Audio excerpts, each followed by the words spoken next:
Welcome back to Zinnia blogs. Zinnia ব্লগসের একটা নতুন ব্লগে তোমাদের প্রত্যেককে অনেক অনেক ওয়েলকাম। সবকটা একসাথে ধরে আমি পুরো ঘেঁটে গেছি। কাজে ঠিক 9টা, এখন আমি চলে এসেছি ছাদে। কালকে বিকেলবেলা ছাদের গাছগুলোতে ভালো জল দেওয়া হয়নি, আর এই কদিন তো দেখছোই কি সাংঘাতিক রোদ উঠছে, মানে ভাদ্রের রোদ, চামড়া শুকিয়ে যাচ্ছে। চামড়া শুকিয়ে নয়, স্পেশালি চামড়া গুটিয়ে যাচ্ছে। তো এই রোদের মধ্যে আমি ছাদে এসেছি, রোদটা আরও একটু কড়া হওয়ার আগে ছাদের গাছগুলোতে সুন্দর করে জল টল দিয়ে দেবো। আজকে আমার দাদা সৌর্য বলে, আমার দাদা ওকে নিয়ে যাবে স্কুলে, আর আমি বাড়িতে মিস্ত্রি কাকুদের দেখাশোনার জন্য থাকবো, আর আনার সময় আমি যাব।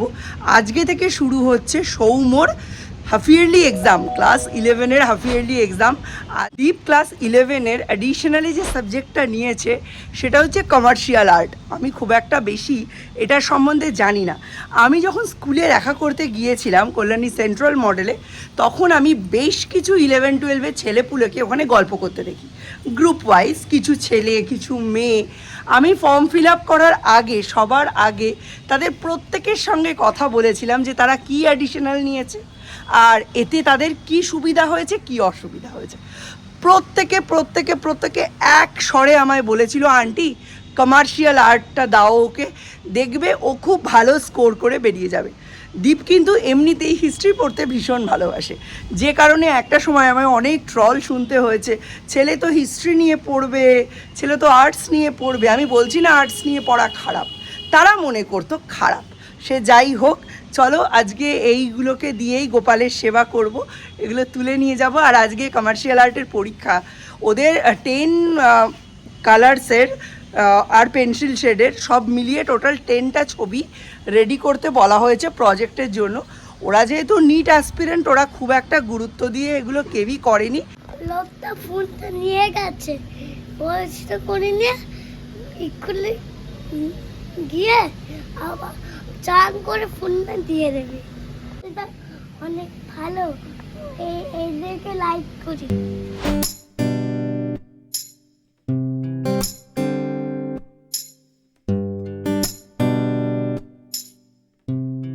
সৌম্যর হাফ ইয়ারলি এক্সাম শুরু, আজকে হচ্ছে কমার্শিয়াল আর্টস, এরপরে আবার 11 তারিখে, তাই তো ফিজিক্স। আজকে 3টেই ছুটি, 3:30। অনেক লিখতে পারবি, অনেক ছবি আঁকতে পারবি। তারপরে তার মানে 3টে বাজবে, তাই তো? 4টে ও বাবা।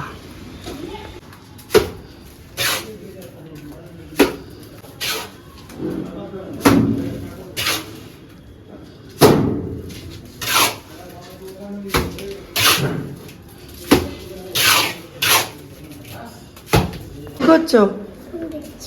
এটা কি উচিত? ফোন দেখার আগে কি করেছো?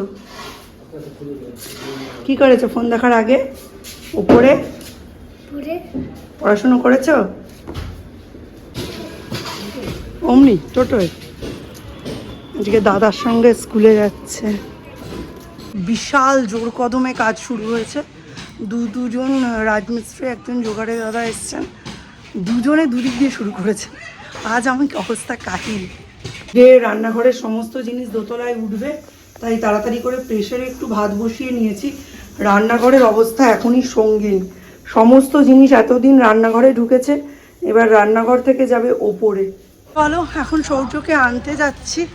বাড়িতে তুলকালাম অবস্থা, একদম ব্লক করার কোনো পরিস্থিতি নেই। এই ভাঙা চোরা লন্ড ভণ্ড এই অবস্থার মধ্যেই ব্লগিংটা করতে হবে, কোনো উপায় নেই। মানে পুরো একতলা পুরো ভাঙা, চারিদিকে দেওয়াল টেওয়ালগুলো তো প্লাস্টার হয়ে গেছে, দেখেছো, জল ছিটিয়েছে পুরো, পায়ের নিচ টিচ জল কাদা, একেবারে সাংঘাতিক নোংরা অবস্থা। মানে কিচ্ছু করা যাচ্ছে না। নেহাত আমি রান্নাটা করে রেখেছি শুক্রবার শনিবার একটু বেশি করে, তাই এরা খেতে পাচ্ছে, আদারওয়াইজ সেটাও হতো না। আমি চপ্পল পরে বেরিয়েছি, মানে জুতো ফুতো বের করা যাচ্ছে না। দীপের আজকে পরীক্ষা শুরু, দীপের জুতো পুরো সাদা হয়ে গেছিলো। আমি কোনো রকমে পালিশ টালিশ করে ওকে দিলাম, ও আসবে 5টার আগে আমায় করে ফেলতে হবে। তাও যা হোক করেছি, খানিকটা রয়েছে।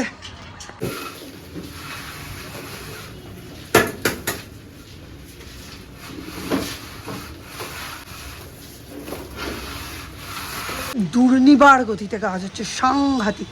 আমি ভাত আর মুগের ডাল করে তারপর বেরোলাম, প্রেশারে ভাত বসিয়ে দিয়েছি দেখতেই পেলে। আর কালকের শাপলা করেছি। শাপলা যেহেতু পিসির বাড়িতে বসে কেটেছিলাম, পিসিকে অর্ধেক শাপলা দিয়েছি, অর্ধেক কাকিমাকে দিয়েছি, মানে সন্টুর মাকে, গীতা কাকিমাকে দিয়েছি। আর তার সাথে ওই কালকে ফ্রেশ মাছের তেল এনেছে, পুইডাটা চচ্চড়ি করা ছিল, ওটাকে মাছের তেল দিয়ে ভালো করে নেড়েছি। ধরো টোটো দাঁড়িয়ে আছে, ঝটপট উঠি নাহলে ছুটি হয়ে যাবে।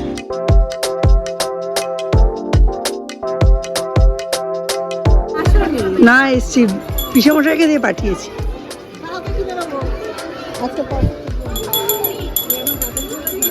আমি তো একদম ব্লগ করতে পারছি না, মানে কি যে দেখাবো তোমাদের তাই বুঝতে পারছি না, প্রচণ্ড ইনকনভিনিয়েন্ট লাগছে।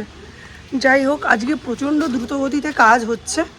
যে বাচ্চাটি শরীর খারাপ ছিল, যার বাবা দেখছো কাজ করছে, সাদ্দামের মেয়ে প্রথমে ছিল নৈহাটি হসপিটাল শ্বাসকষ্টে, তারপর গেল জেএনএম, তারপর গেল ফুলবাগান থেকে ওদের পাঠিয়েছে আরজিকরের অবস্থা উত্তপ্ত, ডাক্তাররা কাজ করছে না, এসব তোমরাও শুনেছো, আমিও শুনেছি। বলছে কিচ্ছু না, ওরা একদিকে একদম নির্বিবাদে একটা ছোট্ট ক্যাম্প করে বসে আছে, প্রত্যেকটি রুগী আসলেই ওরা অ্যাটেন্ড করছে এবং প্রত্যেককে হেল্প করছে। আমাদের কোনো অসুবিধা হয়নি, অন্য সময়ের থেকে অনেক দ্রুত গতিতে আমাদের সমস্ত কাজ হয়ে গেছে। মিডিয়া ভুলভাল খবর ছড়াচ্ছে যে ডাক্তাররা কোনো ট্রিটমেন্ট করছে না, আসল ব্যাপারটা একদমই তাই নয়।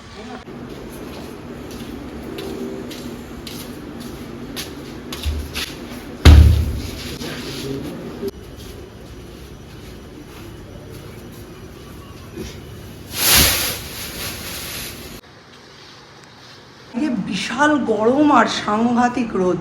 যাই হোক, সৌর্যকে নিয়ে এসে সোজা ওপরে তুলে দিয়েছি, ফোন দিয়ে এসি ঘরে বসিয়ে দিয়েছি।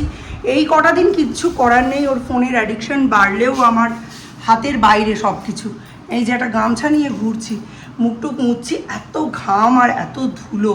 তো যাই হোক, ডালটা ফোড়নে দিয়ে দিলাম, ডালটা ফোড়নে দিয়ে মাছগুলো ভেজে ওপরে তুলে নিলে নিশ্চিন্ত। এরপরেই মানে একদম গ্যারেজটা কমপ্লিট হয়েই গেছে, আর অল্প একটু বাকি আছে, এটা হয়ে গেলেই ওনারা এসে এখানে ঢুকবেন রান্নাঘরে।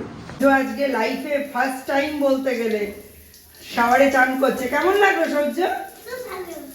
বৃষ্টি পড়ছে মনে হচ্ছে, কানে জল ঢুকবে বাবা, কানে জল ঢুকবে। নাও বন্ধ করে দাও, ওটা বন্ধ করে দাও। পারবে, একবার ঘোরাও, দেখো রাইট সাইডে ঘুরাবে। হ্যাঁ হ্যাঁ, যাদের বাড়িতেও মনে হয় টুকটাক কাজ হবে, একজনকে লাগিয়েছে, সূর্য এখান থেকে দেখছে কি করে ওঠানামা করা যায়। তুমি কি পারছো? শিখবে ওরকম ওঠানামা করা? পারবে নাকি? দাদা যেরকম করে উঠলো, কিরম করে উঠলো দাদা? পা উঁচু করে, হ্যাঁ হ্যাঁ। বাবা রে বাবা, জেঠুর বাড়ি কাজ হচ্ছে। আর আমাদের গ্যারেজের ছাদটা দেখতে পাচ্ছ? রান্নাবান্না হয়েছে, মানে ভাতই হয়েছে খালি, এইটা নিয়ে চলে এসেছি। এই যে প্রেশার কুকারে ভাত করতে হয়েছে। প্রথমে এসে বললো আমরা রান্নাঘর ধরবো, তখন আমি তাড়াহুড়ো করে ভাতটা বসিয়ে দিয়েছি। ওনাদের খাওয়া দাওয়া হয়ে গেছে, ওনারা সম্ভবত এখন রান্নাঘর ধরবেন। আর এখানে এই যে 3 পিস মাছ ভেজে রেখেছি, আর লঙ্কা দিয়ে তেলটাও রেখেছি, হ্যাঁ একটু নুন দিয়ে খাবো। আর এইটা আজকে ঠিক করেছি, পুঁই ডাঁটাটা কড়াই ছিল, এই যে মাছের তেল দিয়ে ভালো করে পুঁই ডাঁটাটাকে নেড়েছি, এতে খুব ভালো হয় টেস্টটা। আর এখানে রয়েছে এই যে ডাল, আর এখানে ঘি রয়েছে, ঘিটা আমি প্রথম দিন নিয়ে এসেছি। তার সাথে এই যে এটার মধ্যে নুন রেখেছি, ঘি খেতে লাগে, এই যে ফুটো করে নিয়েছি ফর্ক দিয়ে। আর এখানে রয়েছে এই যে জ্যাম। তো মোটামুটি এর মধ্যেই আজকের খাওয়া দাওয়া কমপ্লিট করব। আজকে সূর্যের খেতে একটু অসুবিধা হবে, ডাল মাছ ভাজা দিয়ে খাবে ম্যাক্সিমামটা, কিন্তু এটা খুব একটা খেতে পারবে বলে আমার মনে হয় না। যাই হোক, এখন হচ্ছে এইরকম অবস্থা। এই হচ্ছে আমার বড় ছেলের ঘর। এই যে সকালবেলা উঠে পরীক্ষা দিতে চলে গেছে, 5টায় আসবে। ওর ঘরের খাটের এখন এই অবস্থা। মোটামুটি সূর্যের টাইটা বাদ দিলে ওই যে টিভি ওখানে প্যাক করে রাখা আছে। আর এইখানে ওর হচ্ছে পড়ার টেবিলে দুনিয়ার নোটস, সব নোটস, সিলেবাস, প্রজেক্ট সব কিছু ছড়ানো। যাই হোক, চলো সৌর্যকে খাইয়ে দিই। সৌর্য আমায় বললো টিফিনটা নাকি পুরোটা খায়নি। দেখি, ইউজুয়ালি ও ম্যাগি তো ফেরত নিয়ে আসে না, কিন্তু বললো ম্যাম পুরোটা খেতে বারণ করেছে। সম্ভবত লাস্ট উইকে 2 দিন বমি করেছে, তো ওই জন্যেই ম্যাডাম বারণ করেছে। হ্যাঁ, পুরো ফাঁকা। একটা খাতা দেখলাম, সৌর্যের খাতায় অনেক কাজ পেন্ডিং ছিল। লাস্ট উইকে অনেক কামাই হয়েছে, তার আগের সপ্তাহে কামাই হয়েছে, তো ওই জন্য আমি ম্যামকে খাতাটা দিয়ে দিয়েছিলাম। বলেছিলাম পেন্ডিং কাজগুলো একটু অ্যাবসেন্ট মার্ক করে দিয়ে দেবেন, আমি তাহলে সৌর্যকে দিয়ে করিয়ে নেব। ম্যাম সৌর্যকে দিয়ে খালি এটা করিয়ে নিয়েছেন, এই যে অ্যাবসেন্ট ছিল 1 আর 2। ও এরপরে আর কিছু হয়নি। 22-8 আরও একটা খাতা স্কুলে জমা আছে। দিক থেকে ধরলে আমি বা যাই কোথায়, কাজটা যদি একটা দিক থেকে হতো, মানে আগে গ্যারেজটা হয়ে গেল, তারপর ডাইনিংটা হলো, তারপর রান্নাঘরটা হলো, তাহলে আমি একটা দিক থেকে আরেকটা দিকে জিনিসপত্র শিফট করতে পারতাম। সব কটা একসাথে ধরে আমি পুরো ঘেঁটে গেছি। কালকে রাত্রের ভাত ছিল, সেটাই এখন নিয়ে যাচ্ছি বেড়ে ওপরে। এটাতেই আমার আর সৌর্যের হয়ে যাবে, ওই জন্য একটা থালায় বেড়ে নিলাম। দেখো খালি কতগুলো পাপোশ দিয়েছি, একসাথে ওকে খাইয়ে দিয়ে তারপর এই থালাতেই আমি খেয়ে নেবো। বারংবার নিয়ে যাওয়া নিয়ে আসা মুশকিল না। এদিকে রাজুদারাও সব ভাঙছে, ধুমধাম পড়ছে অ্যাসবেস্টাসের ওপর। আমার তো ভয় লাগছে। বাড়িতে বিয়ে হয়ে আসার আগে আমার বাপের বাড়িতে কিন্তু এত পদে রান্নাবান্না হতো না। জয়েন্ট ফ্যামিলি, খুব অল্প রান্নাতেই হতো, একটা কি দুটো পদ হতো, খুব ভালো ভালো হতো। কিন্তু এই বাড়িতে আসার পর ওই পঞ্চপদে খেতে খেতে আমি না একদম না, মানে কম রান্না করে শান্তি পাই না, মনে হয় ছেলেপুলের পেট ভরলো না। পূর্ব সুন্দর লাগছে, উফ। তার মধ্যে আকাশে আবার উঠছে একটা ঘুড়ি, দারুণ লাগছে। আর একটু আগে আরও সুন্দর লাগছিল, বাট আমি উঠলাম না তখন ছাদে। চলে গেছেন অনেকক্ষণ, কিন্তু আমার আর এনার্জি নেই। সারা দুপুর জেগে আমার আর শরীরের কিছু নেই। জাস্ট হচ্ছে আমার দুর্দান্ত ছাদ বাগান, আর ছাদ বাগানে হয়েছে দুষ্কৃতীদের হামলা। কোথায় ঘুমাচ্ছে দেখো।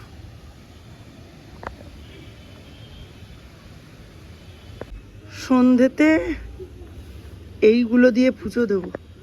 সকালে 1 রাউন্ড দিয়েছি, সব শূন্য করে নেব না, তবে এগুলো দিয়ে পুজো দিতে ভালো লাগে। প্রচুর কুড়ি আছে, কাল আবার ফুটবে। এইগুলো দিয়ে পুজো দিতে আমার এত ভালো লাগে। ব্লু ডেইজিতেও এরকমই কালার, আর অপরাজিতাতেও।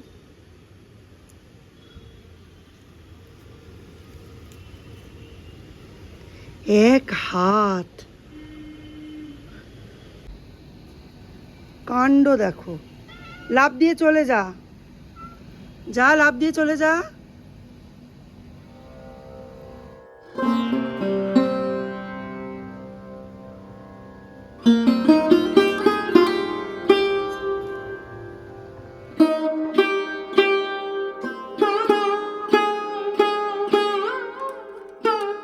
করে পুজো টুজো দেওয়া কমপ্লিট, আমি একটু চা খাবো, তো চলো চাটা বানিয়ে নিই, তারপর চা খেয়ে ছোটো কর্তাকে পড়তে বসাবো। প্রচণ্ড ফাঁকিবাজ হয়েছে। टमाटर बड़े मज़ेदार, ओहो टमाटर बड़े मज़ेदार। খুব ভাইরাল হয়েছে গানটা। যারা যারা রিলস বানাওনি, শর্টস বানাওনি, বানিয়ে নাও, আমি চা খাই। ও চুল ধুলো ধুলো, কত প্রত্যেক দিন শ্যাম্পু করছি, প্রত্যেক দিন মানে হেয়ার মাস্ক, হেয়ার প্যাক লাগাচ্ছি, কিচ্ছু হচ্ছে না। তোমাদের একবার গ্যারেজ ঘরটা দেখিয়ে নিই। কালকে রাত্রিরে ব্লগটা এতটা টায়ার্ড হয়ে গেছিলাম, এন্ড করতেই পারিনি।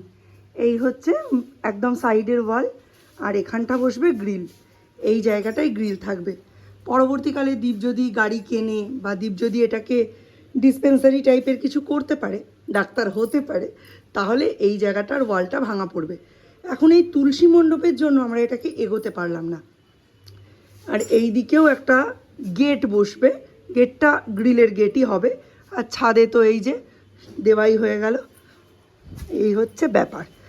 কালকে পুরোটা করার পর মিস্ত্রি কাকুরা বলছিল এই দিকের ওয়ালটা আমাদের ধরাই ভুল হয়েছে, মশলা গোলাটা খুব পাতলা হয়ে গেছে।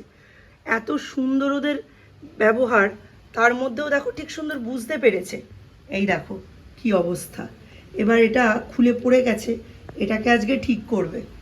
দেখা যাক, আস্তে আস্তে তোমাদের সাথে পুরোটা শেয়ার করব। আজকে আমার রান্নাঘর ভাঙা পড়বে, এই নিয়ে সাংঘাতিক টেনশন। হ্যালো, আজকের মতো ব্লগটা এখানেই এন্ড করলাম। একটু পরেই একটা নতুন ব্লগ আরম্ভ করব, সেইটাতে দেখা হবে।